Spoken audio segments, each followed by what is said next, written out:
धर्म, प्रकृति व इतिहास की त्रिवेणी ओरछा। लेखक डॉक्टर रामा तक्षक। शताब्दी एक्सप्रेस से प्रातः 6:20 पर नई दिल्ली से चलकर झांसी स्टेशन तक की दूरी लगभग 4 घंटे में पूरी हो गई थी। झांसी स्टेशन पहुंचते पहुंचते अनायास मस्तिष्क के दबे कोने से चुपचाप होठों पर ये पंक्तियां फूट पड़ी थी। बुंदेले हर बोलों के मुख हमने सुनी कहानी थी, खूब लड़ी मर्दानी, वह तो झांसी वाली रानी थी। 1857 की क्रांति के अदम्य साहस की गाथा बुंदेलखंड की सिरमौर है। झांसी की रानी लक्ष्मीबाई और आला उदल के साहस की कहानियों को कौन नहीं जानता है। उधर ओरछा पहुंचने की बेताबी बहुत थी। बहुत सुना था इस छोटे से खूबसूरत धार्मिक एवं ऐतिहासिक स्थान के बारे में।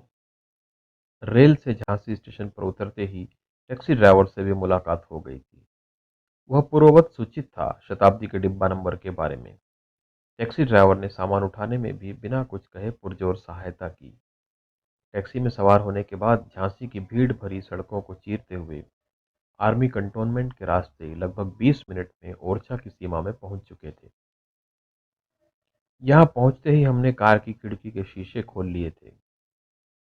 हवा की ताजगी से मन बाग बाग हो गया था। नासिका की दीवारों से अंतरंग होकर फेफड़ों तक पहुंच रही प्राणवायु की मांग निरंतर बढ़ रही थी। शरीर का रोम रोम हवा की ताजगी का संसर्ग और सुहानी धूप का संपर्क पाकर निशब्द धन्य धन्य कह रहा था। ओरछा के बेतवा कॉटेज में पहुंचकर तो सामान जल्दी से कमरे में रखकर बेतवा नदी के किनारे मन पैदल चलने के लिए मचलने लगा था। मन मचले भी क्यों नहीं। जीवन की चिल्लपों व आपाधापी से दूर प्रकृति की गोद में सुकून हर पल बंटता है। इस परिवेश में अपनी न रुक सकने वाली विचार प्रक्रिया से निजात पाने की जरूरत है। विचारों को विराम देने की जरूरत है। विचारों को एक बार की विराम लग जाए, फिर प्रकृति की गुदगुदाहट का न रुकने वाला सिलसिला शुरू। आनंद ही आनंद। ओरछा इसी आनंद का दूसरा नाम है। राम राजा की आरती को देखकर व उसकी कहानी को सुनकर तो बहुत से प्रश्नों का उत्तर मिला और कुछ नए प्रश्नों ने भी गर्दन उठाई। साथ ही मुझे मेरे बचपन की एक छोटी सी घटना भी आंखों के सामने जीवंत हो उठी। यह घटना निश्चित ही बहुत छोटी सी है। घटना भले ही छोटी हो परंतु है बड़ी गहरी। राम नाम शब्द भी छोटा है, 2 ही अक्षरों का है, परंतु एक संपूर्ण मंत्र है। यदि यही मंत्र मानव मन का भी मंत्र बन जाए, तब जीवन की सजगता की गहन परतों का पता देता है। मैं गर्मी की छुट्टियों में नानी के पास गया था। बाहर अंधेरा हो चुका था। सोने के कमरे में लालटेन की रोशनी थी। नानी मुझे आप बीती सुना रही थी। यह आप बीती उस समय की थी जब मेरे नाना और नानी इस जमीन को खरीद कर यहाँ रहने लगे थे। यहाँ चारों तरफ जंगल ही जंगल था और जंगली जानवर भी बहुतायत में थे। शुरू के दिनों में तो रात को जंगली जानवरों के खतरे से बचने के लिए, विशेषतः परिवार के बच्चों की सुरक्षा के लिए, चारपाइयों की चारों ओर रात भर मोटी मोटी लकड़ियों की आग जलानी पड़ती थी। नानी द्वारा बताई जा रही आप बीती मुझे बहुत ही रोचक लग रही थी। तभी अचानक नानी को अगले दिन के काम के बारे में कुछ याद आया। नानी को अगले दिन सुबह कुछ काम था। इस काम की तैयारी के लिए उन्हें दूसरे कमरे में अंधेरे में कुछ ढूंढना था। उन दिनों बिजली की रोशनी नहीं थी। उनको लालटेन की ज़रूरत थी ताकि अपनी कल की तैयारी कर सकें। नानी ने खंखारते हुए कहा, मैं लालटेन ले जा रही हूँ थोड़ी देर के लिए। मैंने कहा, नानी लालटेन मत ले जाओ, मुझे डर लगता है। नानी ने कहा, तुम्हारे पास भगवान राम है, डरने की कोई ज़रूरत नहीं है। मैंने नानी से पूरे विनम्रता मिश्रित कांपते स्वर में कहा, नानी आप भगवान राम को साथ ले जाओ, पर आप लालटेन यहीं छोड़ जाओ। समय के साथ मुझे नानी के इन शब्दों के अर्थ का पता चला।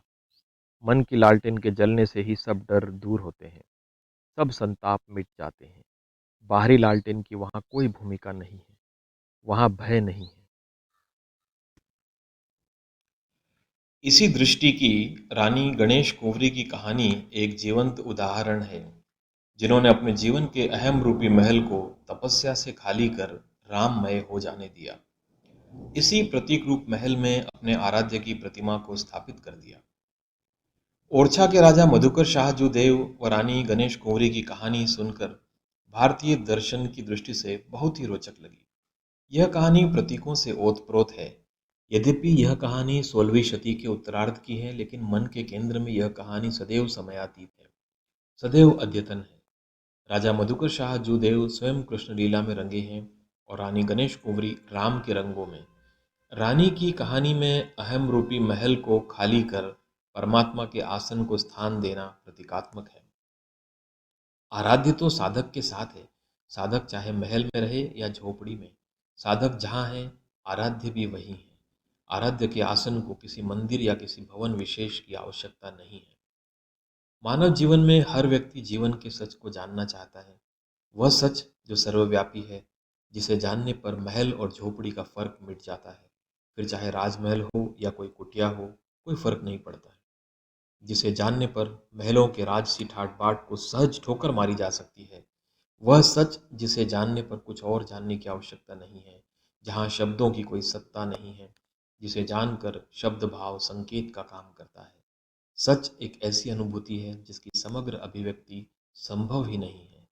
यह अनुभूति बचपन सी नादान है, जिसमें अस्तित्व खोया है। जो भी इस बालपन को निहारे, तो निहारने वाला भी बालपन की नादान हलचल हरकतों में खो जाता है, बालमय हो जाता है, राममय हो जाता है। उपरोक्त धार्मिक आस्था का आधार काल को अपने में समेटे ऐतिहासिक इमारतें और प्रकृति की गोद में बहती बेतवा नदी का किनारा व सागौन के पेड़ों से आच्छादित घने वन, इस प्रकार धार्मिक, ऐतिहासिक एवं प्राकृतिक त्रिवेणी का संगम है ओरछा। यही कारण है कि ओरछा का मंदिर भारतवर्ष में एक ऐसा मंदिर है जहां भगवान राम को राजा के रूप में पूजा जाता है। यह मंदिर व प्रांगण महल का ही हिस्सा है। राम राजा के लिए गार्ड ऑफ ऑनर आयोजित किया जाता है, जैसा कि आधिकारिक तौर पर राजमहल में किया जाता रहा है। एक राजा के तौर पर पुलिसकर्मी भी नामित व तैनात है। मंदिर में देवता को प्रदान किए जाने वाला भोजन और अन्य सुविधाएं एक शाही भंडार है। भगवान राम को प्रतिदिन सशस्त्र सलामी भी दी जाती है। बुंदेलखंड का भूभाग उत्तर मध्य भारत के दो राज्यों में फैला हुआ है। ये दो राज्य हैं उत्तर प्रदेश व मध्य प्रदेश। ओरछा बुंदेलखंड का ही हिस्सा है। बुंदेलखंड क्षेत्र की भौगोलिक व सांस्कृतिक तौर पर अपनी एक अलग पहचान है। एक और इस क्षेत्र में कई पर्वत श्रृंखलाएं हैं, वहीं दूसरी ओर भारत की 5 प्रमुख नदियां भी इस क्षेत्र में बहती हैं। इसके अतिरिक्त इस क्षेत्र में लगभग 500 झीलें व तालाब हैं। साथ ही बुंदेलखंड का एक बड़ा भूभाग घने वनों से आच्छादित है। मूलतः इस क्षेत्र में बोले जाने वाली भाषा बुंदेली व हिंदी है। ओरछा की स्थापना राजा रुद्र प्रताप सिंह ने सन 1501 के आसपास की थी। यह ऐतिहासिक स्थल बेतवा नदी के किनारे पर बसा है, जो कि मध्य प्रदेश के निवाड़ी जिले के अंतर्गत आता है। यह स्थान उत्तर प्रदेश के झांसी शहर रेलवे स्टेशन से केवल 15 किलोमीटर ही दूर है। झांसी बुंदेलखंड का सबसे बड़ा शहर है, जो कि दिल्ली से 415 किलोमीटर दक्षिण में है। यह शहर वर्तमान में बुंदेलखंड का शैक्षिक, सांस्कृतिक व आर्थिक केंद्र भी है। ओरछा में घूमते समय कुछ विदेशी सैलानियों से मिलना हुआ, अतः जिज्ञासावश मैंने हॉलैंड से आई मेरियन रीडर से जब ओरछा के बारे में पूछा, तो उनका कहना था, ओरछा एक तोहफा है। इतनी सुंदर जगह, भव्य इमारतें, नदी का किनारा, सुहानी धूप और स्वच्छ वातावरण, जीवन में और क्या चाहिए। जूलिया क्राक टूर लीडर है हॉलैंड के सैलानियों के समूह की। मैं यह जानकर विस्मित रह गया कि वे पहली बार यहाँ नहीं आई है, बल्कि वे ओरछा 20वीं बार होकर गई है। उनका कहना था कि यह नगरी मानवता की धरोहर है। सरकार के साथ साथ ओरछा के निवासियों को भी इस धरोहर के संरक्षण में सजग रहकर आगे आना चाहिए। इस सैलानी समूह के एक युगल रिया व मार्टन ऑन वाइक के शब्दों में, ओरछा अनुपम है। आशा है यहाँ के लोग इसे साफ सुथरा बनाए रखेंगे, इस धरोहर की रक्षा करते हुए भावी पीढ़ियों को सौंपते रहेंगे। चतुर्भुज मंदिर चार भुजाओं वाले अर्थात भगवान विष्णु को समर्पित है। उन्हीं के अवतार भगवान राम के लिए यह मंदिर विशेष रूप से रानी गणेश कुंवरी के आदेश पर बनवाया गया था। इस मंदिर की संरचना बहुमंजिला इमारत की है। यह इमारत एक मंदिर, एक महल व एक किले के रूप में स्थापत्य कला का बेजोड़ उदाहरण है। क्योंकि रामलला राम महल में विराजमान है, अतः इस मंदिर में राधा कृष्ण की प्रतिमाएं स्थापित हैं और उनकी पूजा होती है। जहांगीर महल, यह महल बेतवा नदी के तट पर बना हुआ है। जहांगीर महल ओरछा में सबसे लोकप्रिय ऐतिहासिक स्मारकों में से एक है। यह स्मारक ओरछा के किले परिसर में स्थित है। इस महल को मुगल शासक जहांगीर की याद में राजा वीर सिंह देव ने 17वीं शताब्दी में बनवाया था। यह महल एक 3 मंजिला संरचना है जो हिंदू और इस्लामी स्थापत्य शैली का मिश्रण है। इस खूबसूरत महल में कई बड़े आंगन हैं तथा 100 से अधिक कमरे, बालकनी, 8 सुंदर गुंबद, छज्जे और बरामदे हैं। सूर्योदय के समय इस महल को देखने का एक अपना अलग ही आनंद है। इसके अतिरिक्त लक्ष्मी मंदिर, हरदौल की बैठक व शाही छतरियां भी पर्यटकों के आकर्षण का केंद्र है। कालिंजर का दुर्ग, कालिंजर के दुर्ग की ऐतिहासिक यात्रा अद्वितीय है। इसकी ऐतिहासिक पृष्ठभूमि कई लड़ाइयों व आक्रमणों की गाथाओं से परिपूर्ण है। विभिन्न हिंदू राजवंशों के उत्तराधिकारियों ने व मुस्लिम आक्रमणकारियों ने इस दुर्ग पर आधिपत्य जमाना चाहा।